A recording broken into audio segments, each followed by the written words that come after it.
निर्जला एकादशी व्रत कथा। निर्जला एकादशी व्रत की संपूर्ण कथा। साथ ही आप सुनेंगे एकादशी माता की कथा। एकादशी के दिन भगवान श्री विष्णु और माँ लक्ष्मी जी के साथ ही एकादशी माता की भी पूजा की जाती है और कथा भी सुनी जाती है।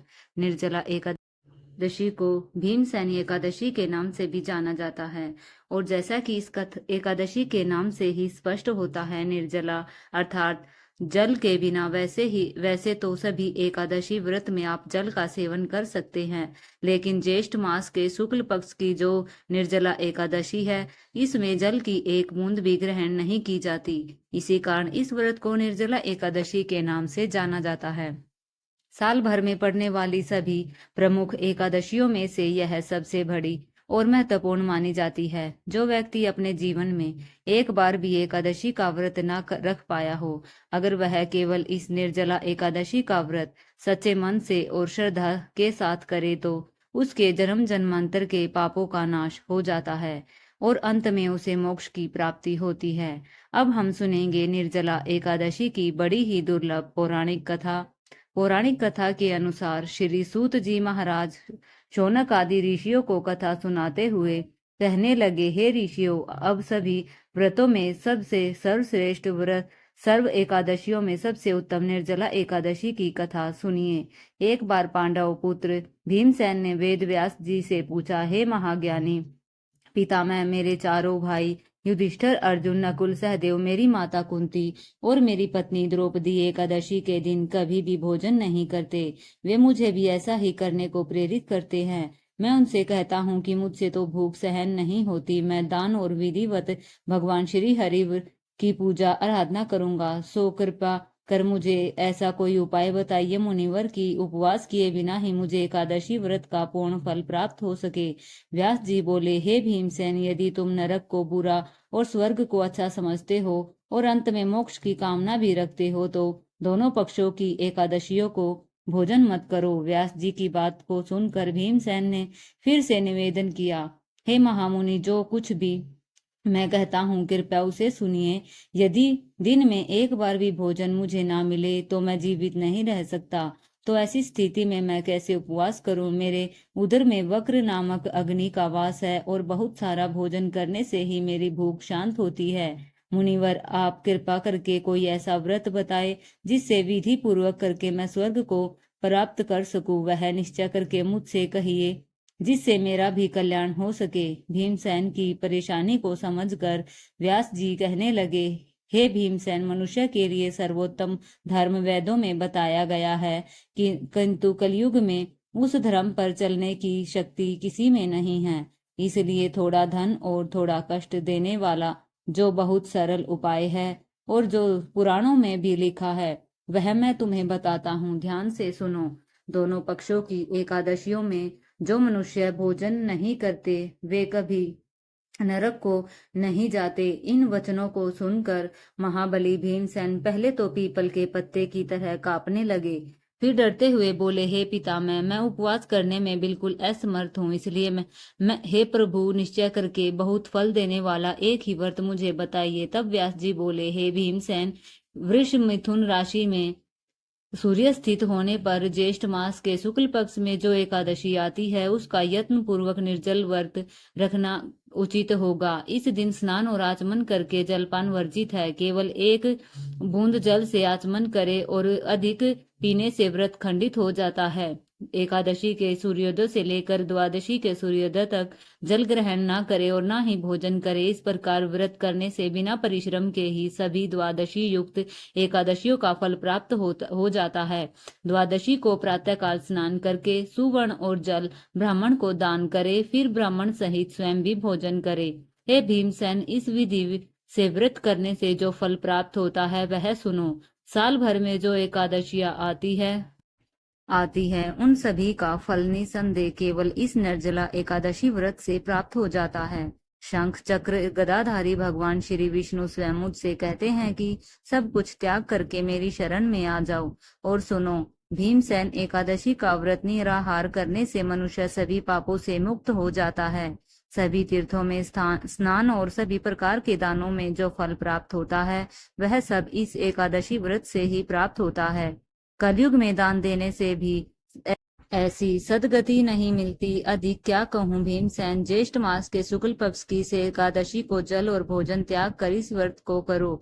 हे वक्रोक्ति, इस व्रत से सभी पुण्य फल सहज ही प्राप्त हो जाते हैं। हे नरसिंह भीम, मैं तुमसे सत्य कहता हूँ कि इसके करने से अति भयंकर काले पीले रंग वाले यमदूत, भय देने वाला दंड और भांसी सहित सब मनुष्य के पास कभी नहीं आते, बल्कि भगवान विष्णु के देवदूत उन्हें आकाश में स्वर्गलोक को लेकर जाते हैं। तब इस प्रकार वेद व्यास जी के कहने पर भीमसेन ने भी इस एकादशी का व्रत किया था, जिसके कारण इस एकादशी का नाम भीमसेनी एकादशी पड़ गया। निर्जला एकादशी के दिन निर्जल व्रत रखते हुए शिष्य रूप में भगवान विष्णु की आराधना का विशेष महत्व माना गया है। इस दिन जल पान निषेध होता है, फिर भी इस व्रत में फलाहार करने के बाद दूध पिया जा सकता है। जो लोग इस दिन निर्जल व्रत नहीं रख सकते, यह नियम केवल उन लोगों के लिए है। इस एकादशी का व्रत करने के बाद द्वादशी तिथि को शुभ मुहूर्त में उठकर स्नान कर ब्राह्मणों को भोजन कराना चाहिए और दान दक्षिणा देनी चाहिए। इस दिन अपनी शक्ति और सामर्थ्य के अनुसार ब्राह्मणों को अनाज, वस्त्र, छतरी, फल, जल से भरे कलश या सुराही और दक्षिणा देने का विधान है। सभी लोग मिट्टी के घड़े या सुराही, पंखों वाला अनाज का दान करे तो करते ही हैं। साथ ही इस दिन मीठे शरबत की प्याव भी लगवाते हैं और लोगों को पानी पिलाकर पुण्य कमाते हैं। भक्तों, अब हम सुनेंगे एकादशी माता की कथा। एक बार एक राज्य में एक राजा रहा करता था। राजा बहुत ही बुद्धिमान और बलशाली था। राजा सदा ही अपनी प्रजा का बहुत अच्छे से ध्यान रखता था।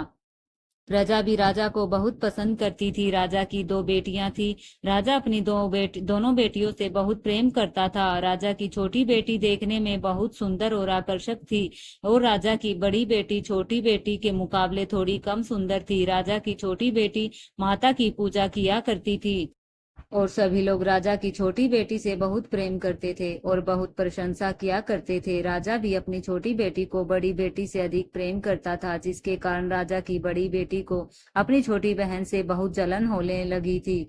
जब दोनों बेटियां बड़ी हो गई, तब एक पड़ोसी राज्य का राजकुमार राजा की बड़ी बेटी के लिए रिश्ता लेकर आया।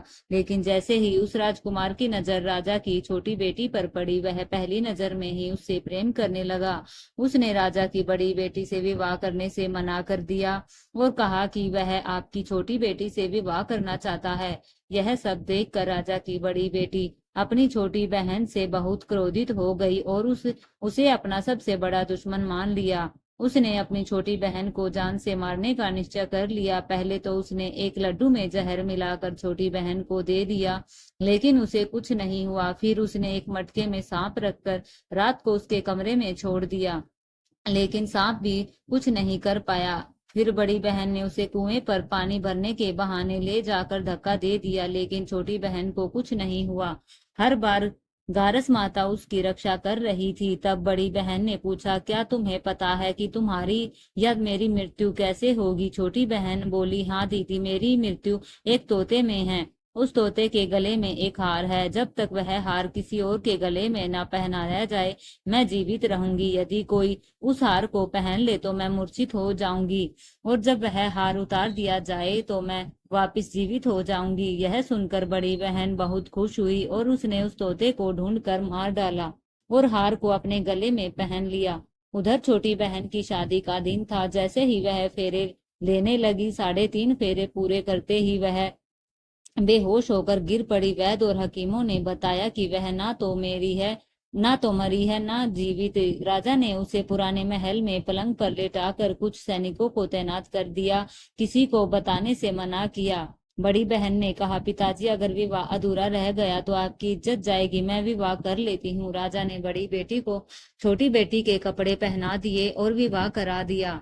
परंतु राजकुमार को यह समझ आ गया कि वह उसकी प्रेमिका नहीं है। उसने मन ही मन निर्णय लिया कि वह अपनी प्रिया को खोजेगा। एक दिन राजकुमार पुराने महल के पास से निकला और वहां जाकर सैनिकों से पूछा, यहाँ कौन है? सैनिक बोले, यहाँ राजा की छोटी बेटी लेटी है।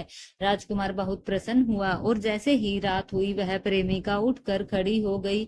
उसने सारी बात बताई कि उसकी जान एक तोते में थी और उसकी बहन ने उसे मारने की कोशिश की थी। उसके पास एक हार है जिसको वह सुबह पहन लेती है और रात को उतार देती है।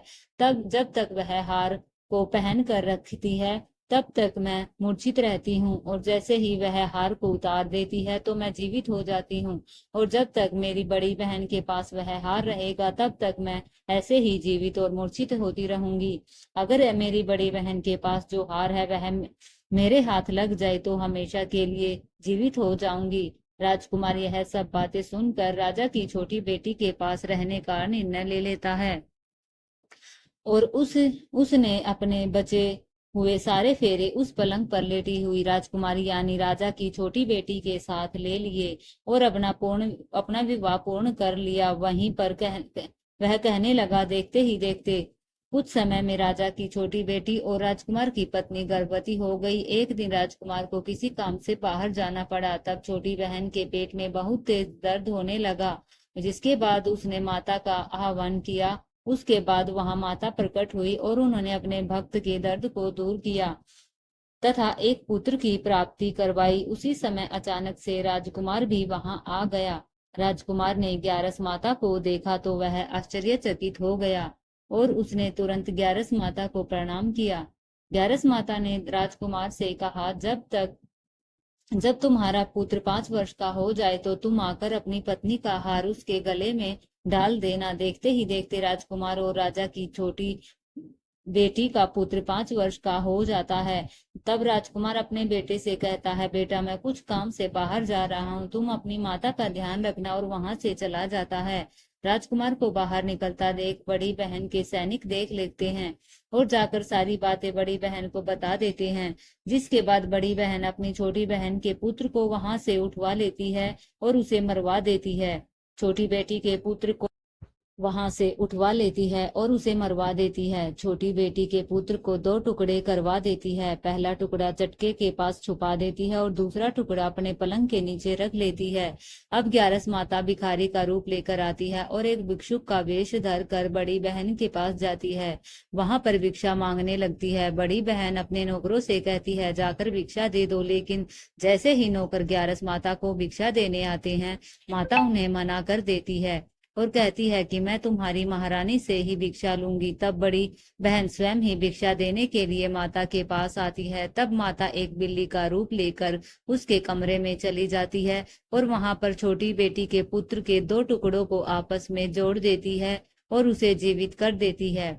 फिर उसे वहां से ले जाती है। राजकुमार अपने बेटे को लेकर अपनी पत्नी के पास जाता है और उससे कहता है कि तुम इसका ध्यान रखना, अगर तुम इस बच्चे का अच्छे से ध्यान रखोगी तो मैं तुमसे बात करूंगा। एक दिन राजकुमार अपने बेटे से कहता है, बेटा तुम मम्मी से उनके गले का हार मांग लो।